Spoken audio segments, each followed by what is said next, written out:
Quand Lucifer tomba et devint le prince des ténèbres, un déchirement cataclysmique eut lieu au point que la terre devint informe et vide. Ésaïe 45, verset 18.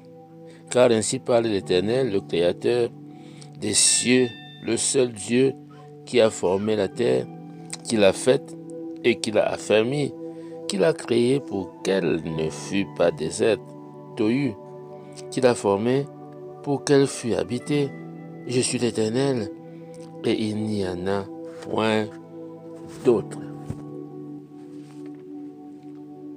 2 Pierre donne des informations additionnelles sur les cieux et la terre dont il est fait allusion dans Genèse 1, 1 et 2, 2 Pierre 3, verset 5.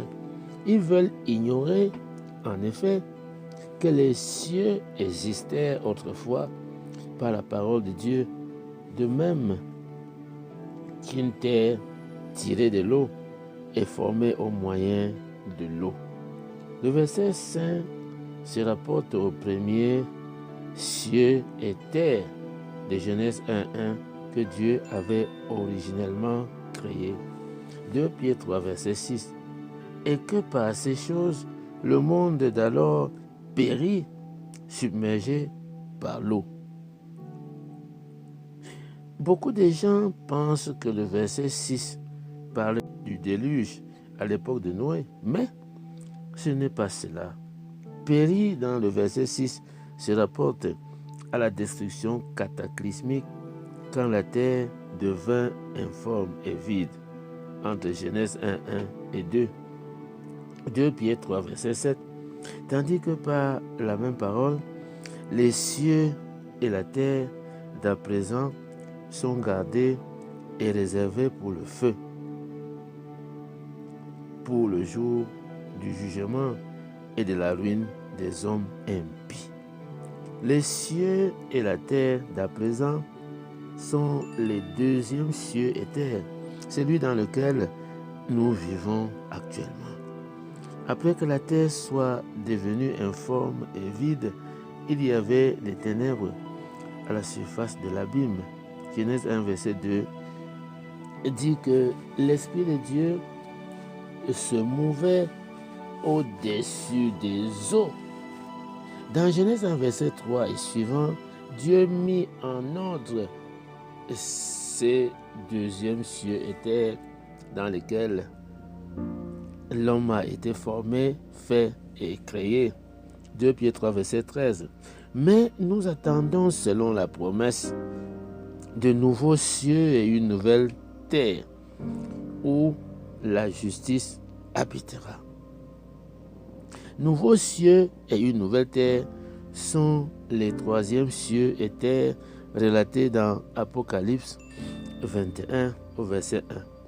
Il y a 3 cieux et terre dans la Bible. Ce point a été mal compris. Les 3 cieux et terre ne sont pas superposés dans l'espace, non, mais sont en séquence dans le temps. Les premiers cieux et terre étaient en Genèse 1, verset 1. L'adversaire fut chassé des cieux et la terre devint informe et vide. Voilà l'exactitude de la parole. Dieu commença à remettre sa création en ordre. Et ce sont là les deuxièmes cieux et terre dans lesquels nous vivons actuellement. La chute de l'homme arriva pendant cette période. Les deuxièmes cieux et terre sont réservés et demeureront jusqu'au temps du jugement, quand les derniers cieux et terre seront mis en place, où la justice habitera. C'est important de le savoir et de le connaître. Le grand lien commun de tous les 3 cieux et terre est la parole de Dieu. Pierre 3, verset 5. Ils veulent ignorer, en effet, que des cieux existaient autrefois par la parole de Dieu. Par la parole de Dieu, les premiers cieux et terre étaient créés. 2 Pierre 3, verset 7. Tandis que par la même parole, les cieux et la terre d'à présent sont gardés et réservés.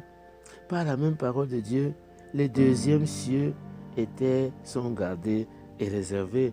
2 Pierre 3, verset 13. Mais nous attendons selon sa promesse de nouveaux cieux et une nouvelle terre où la justice habitera. Selon les promesses de Dieu dans sa parole, nous attendons les troisièmes cieux et terre. Dans chaque cieux et terre, la parole de Dieu est centrale et suprême.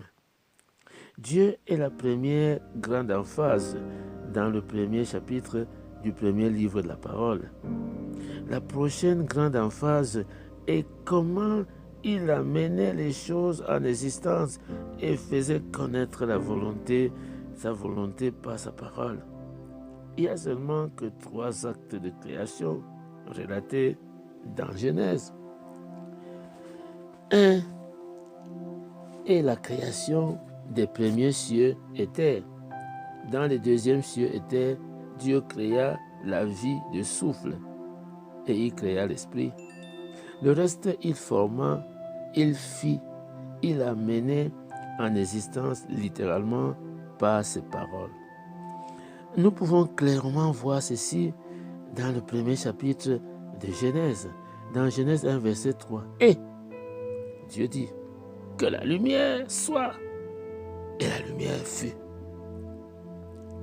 Dieu, dans le verset 5, et Dieu appela la lumière jour, et il appela les ténèbres nuit.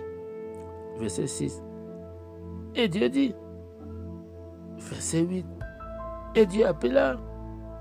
Verset 9, et Dieu dit, verset 10, et Dieu appela le sectaire, et il appela la main des eaux mer. Verset 11, puis, et Dieu dit, verset 14, et Dieu dit, verset 20, et Dieu dit, verset 22, et Dieu dit, et Dieu les bénit en disant, la parole de Dieu est toujours ce qui bénit son peuple. Verset 24, et Dieu dit, verset 26, puis, et Dieu dit, verset 28, et Dieu les bénit, et Dieu leur dit, verset 29, et Dieu dit, le livre de Genèse décrit 102 actes séparés de Dieu. Dans les 34 versets suivant le verset 1. Dans le premier et le deuxième chapitre, vous voyez la figure de rhétorique polysyndète. La répétition du mot « et », bien sûr. Il y a généralement un « et » devant le mot « Dieu » pour mettre de l'emphase sur Dieu. Le premier mot du livre est Dieu. Ensuite, d'un bout à l'autre de ces versets initiaux, l'emphase est sur Dieu. Dieu a mis toutes choses en ordre par sa parole, de la terre aux cieux. Il a formé, il a fait, il a créé. Et les figures de rhétorique sont les marques du Saint-Esprit, là où il veut mettre de l'emphase. Quand Dieu mit la figure polysyndète dans Genèse, il plaça une grande emphase sur chaque aspect de ce que lui, Dieu, fit. Dans ce verset, il y a plusieurs détails de phrases et de physique. Vous voyez, de biologie et de chimie. Et encore, le point crucial ici n'est pas ce qui a été fait, mais sur celui qui l'a fait, Dieu. C'est là où il y a l'emphase. Si vous manquez Dieu, tout le reste de la connaissance de la parole ne vous mènera nulle part. C'est vrai. Nous voulons le connaître. Il est notre merveilleux et très grand Dieu. Certainement, ce qu'il fit était bon et même très bon, tel qu'il est dit dans Genèse 1, verset 31. Mais enregistrer simplement les résultats de ce qu'il fit n'est pas suffisant. Nous voulons le connaître, lui qui l'a fait. Que Dieu vous bénisse abondamment. Au nom de Jésus-Christ.